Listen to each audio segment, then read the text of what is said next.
Good morning students. Welcome to the world of cell. In this chapter, we are going to study various aspects of cell, right from its discovery to their varying shape, size and number, the cell content and the difference between the plant cell and animal cell. Cell. Cell is the smallest living unit that can exist independently. It is capable of carrying out all the various physiological processes that is necessary to sustain any life. So we can say the cell is the structural and functional unit of life. What is cell? The structural and functional unit of life. Every life begins with cell, a single cell. Every life begins as a single cell and then they divide and multiply and become a complex structure.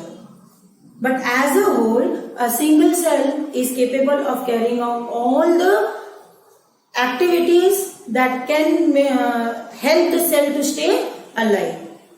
So you can call a single cell as complete organism also. But when we come to complex organisms, then we have number of cells grouped together to form various tissues, organs and organ system which constitute the entire organism. Cell is just like a brick in the building. As the building stands on the stacks of bricks, same way every body of an organism is made up of hundreds and millions of cells. So let's begin the study of cell. It was till mid 17th century the cellular world was unknown to the mankind. It was only after the discovery of microscope by Robert Hooke in 1665 that the cellular world came into existence. It was already there, but it came to be known to the mankind. Robert Hooke developed a simple microscope and observed the cells of a cork. What is cork? Corks are small cells derived from the bark of a tree, and since bark is made up of dead cells, so what he observed was a honeycomb structure, and that was also similar to the empty cells. So what he observed was only the empty cells.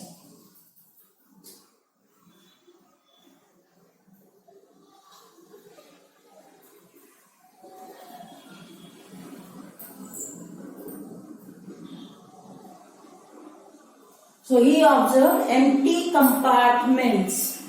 When he observed the cork cells under this microscope, he saw empty compartments and he named these compartments as cells. Cell is your Latin word meaning compartments. Now since corks are made up of dead cells, so there was no protoplasm present in it. It was only the cell wall structure that he saw. After a couple of years, that is in 1668, Anton von Leeuwenhoek. So first scientist was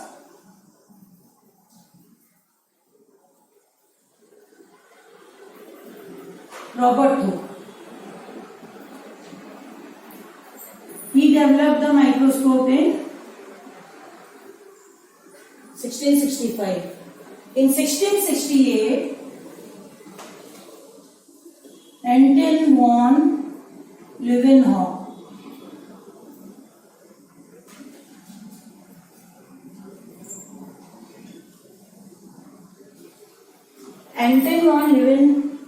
in 1668 developed another simple microscope using biconvex lens and observed the living microbial world, living cellular world.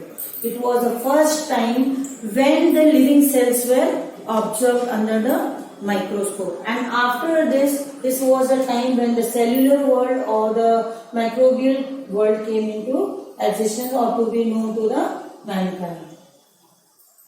With the later on compound microscope was developed. Electron microscope was developed which helped us to study all the structures of the cell in detail. It took around 150 years, more than 150 years to propose a cell theory.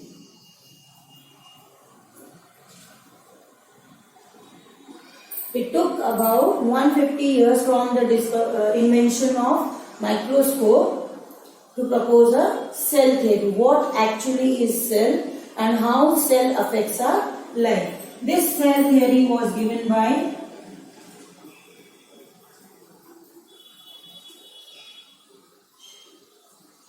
Amschelden and Theodor Schwann. The cell theory was proposed by Amschelden and Theodor Schwann. What was the cell theory?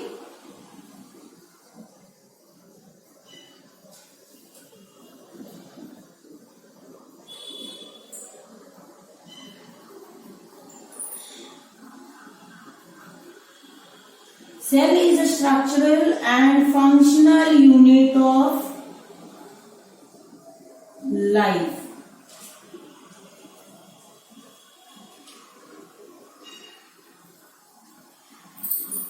So the first point of cell theory was cell is a structural and functional unit of life. Means every cell carries out vital activities in your body. And next was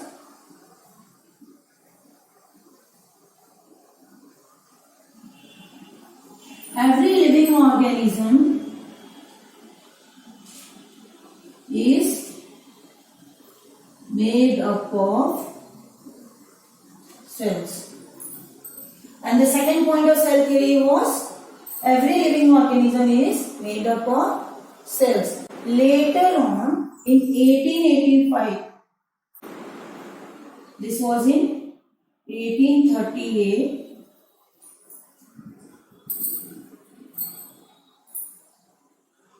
and in the mid 19th century, one more scientist, that is Rudolf Virchow, added one more point to cell theory, that all cells arise from the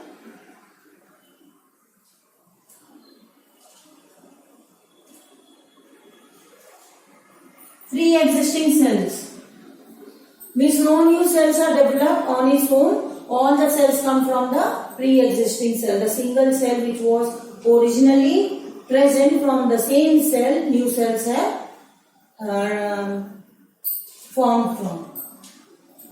Now coming to the modern concept, as the modern research is carried out, and now today two more points are added to that cell theory. They are, according to modern research, two more points are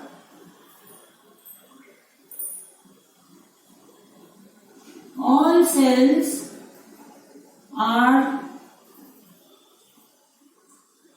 similar in chemical composition and their functions.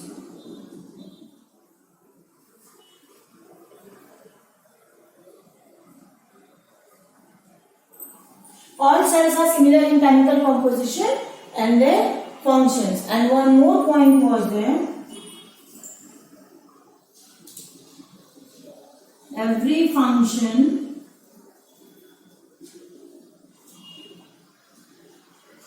carried out by an organism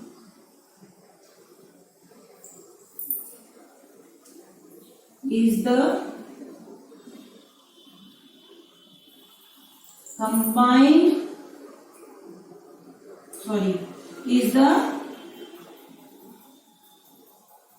effect of the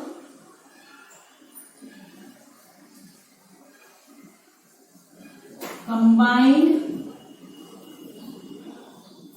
activities of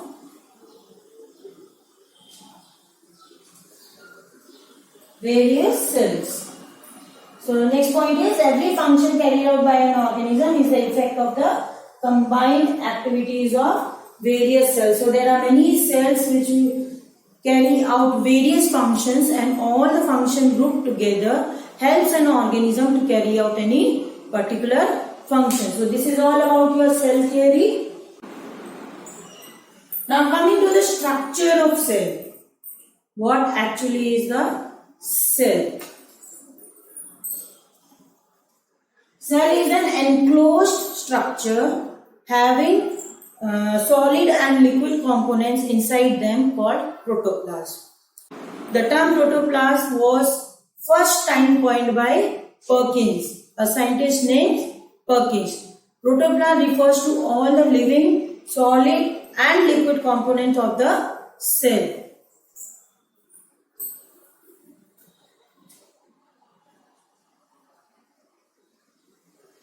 Now coming to the division of cells, how the cells are divided. First, they are divided on the basis of nuclear organization. Nuclear organization means how the nucleus is present, what is the shape of the nucleus, what are the functions, what are the contents of the nucleus. Based on that, we have first division based on nuclear organization. Second division based on number of cells, whether they are single celled or more than one cell, multi-celled. Then last is your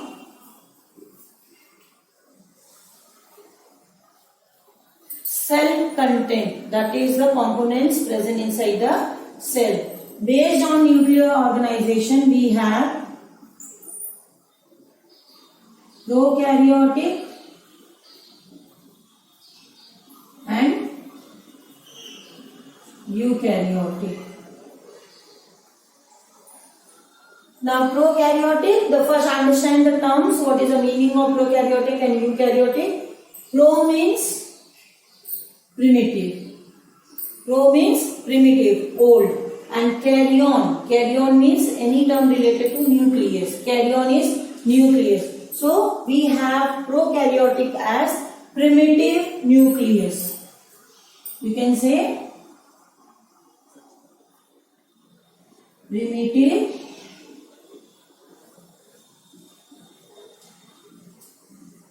nucleus, old nucleus. Now prokaryotic cells are those cells which do not have well-defined nucleus. These prokaryotic cells do not have well-defined nucleus. What do you mean by well-defined nucleus? Is that the nucleus does not have a nuclear membrane. So look at the bacteria structure.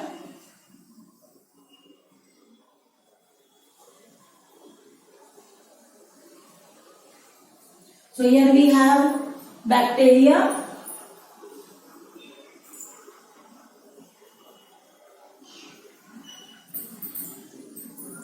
You have been studying biology for a number of years. Now you know this is not the shape of the nucleus. Is this the shape? No. So what is different here? All the nuclear material is present in the center in the condensed form. They do not have well-defined nuclear membrane. They do not have nuclear membrane at all. That is what we say, a well-defined nucleus is absent. So this you can see in bacteria, which is a primitive unicellular organism. In eukaryotic cells, U means true. Here U means true. And karyon means nucleus. Karyon means nucleus. So eukaryotic have true nucleus. Eukaryotic organisms have true nucleus. All the plants, animals and many of the fungi have eukaryotic nucleus. Now what does this mean?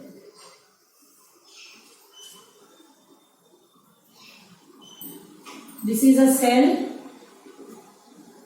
You have a nucleus, nucleolus and your nuclear material. So this is your nuclear membrane, nucleolus, and this is your nucleus, and your chromatin material. So these are the structures present in your nucleus. This is your single nucleus having a well-defined nuclear membrane, small nucleolus present in it, and thread-like structures called chromatin material, and is filled with nucleoplast. They are filled with nucleoplast.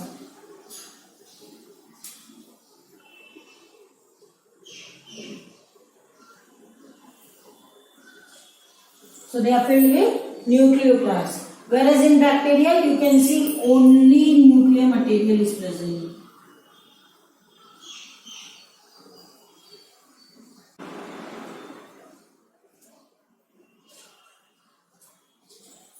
So here you can see only nuclear material is present. Neither nuclear membrane is there, nor nucleolus is there, nor nucleoplasm is there. It is only a condensed structure present in the center of the cell, known as nuclear material. So this is the difference between prokaryotic and eukaryotic cells. So this is your prokaryotic and eukaryotic cells based on nuclear organization. What are the contents of the nucleus present?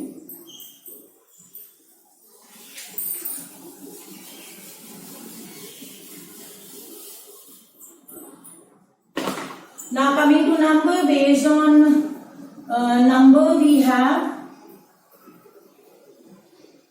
unicellular organisms and multicellular organisms. Unicellular, example, made up of one cell, that is amoeba,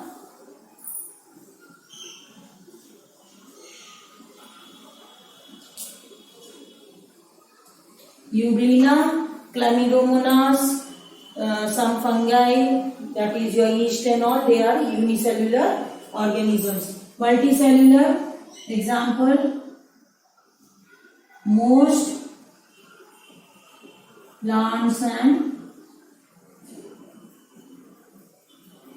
animals. So multicellular, you will have most plants and animals, that is made up of more than one cells, many celled organisms and single celled organisms. This is based on number. Coming to cell content, what is present inside the cell?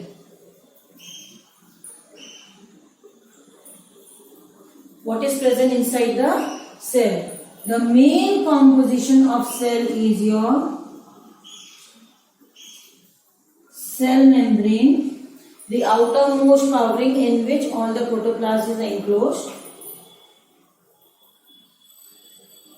Nucleus, that governs the function of all the cell organelles inside the cell, and your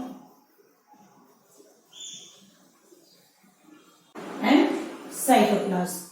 Cytoplasm is your liquid component of the cell in which all the cell organelles flow.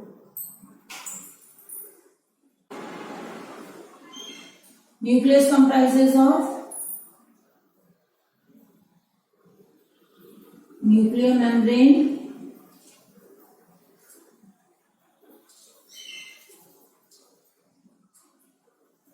nucleolus,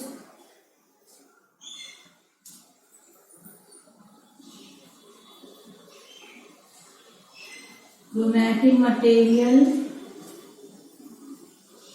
and last is your nucleoplast.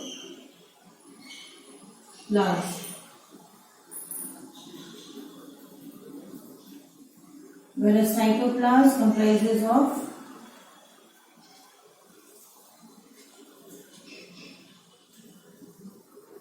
cell organelles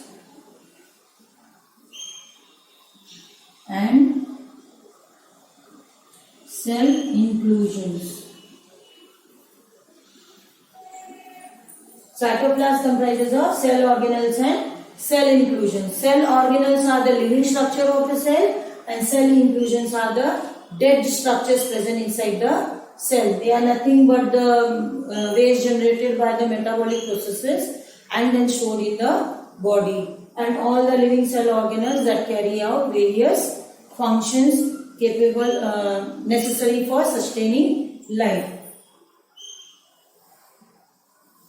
The different types of cell organelles are, important cell organelles are mitochondria,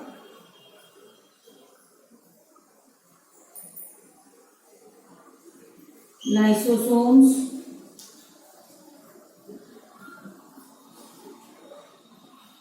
endoplasmic reticulum,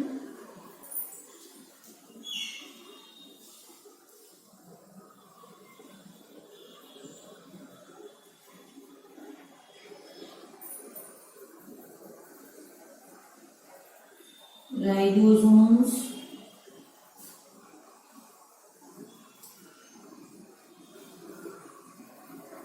Golgi apparatus,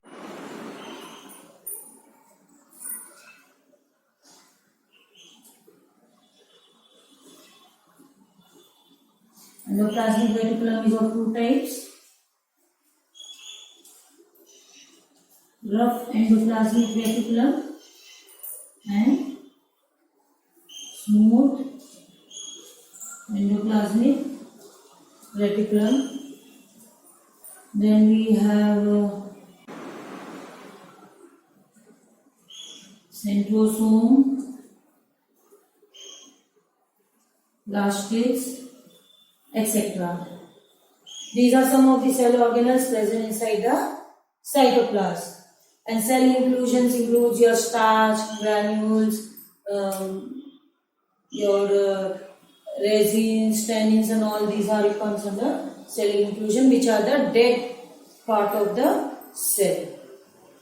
This is all about the cell in general. Now we are going to study about the cell with their varying shapes, size and structure.